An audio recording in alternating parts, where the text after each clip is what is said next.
Саламатсыңарбы балдар. Бүгүн мен силерге уят болгон кежир аттуу өзүмдүн жомогумду окуп берейин. Бир ашкан кежир бала болуптур. Ал эч кимдин тилин алчу эмес экен, оюндан башканы билчү эмес экен. Бир күнү апасы аны жумшап калды. Уулум, дүкөнгө барчы, азык түлүк алып келе калчы. Апа, өзүң эле барчы, азык түлүктү өзүң эле алып келе калчы, деп ал кайра апасын жумшады. Уулум, мага жардам берчи, текчедеги балтаны алып келчи, деп өтүндү атасы.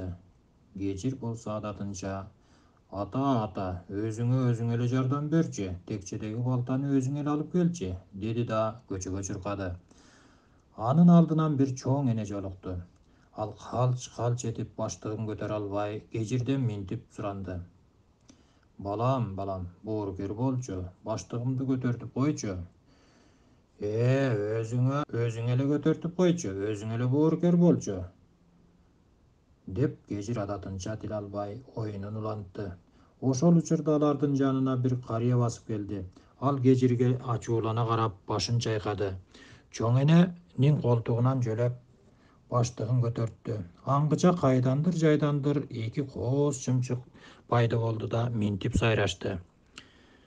Чыррык, карачы, кежирдин бул кылганын, карыларды урматтап жардам бербей турганын. Аны уккан кежир уяла түштү. Оюнун токтотуп карыларды үйүнө жеткирди. Карылар ага алкыш айтып бата берди. Ошентип ал жакшы бала болду.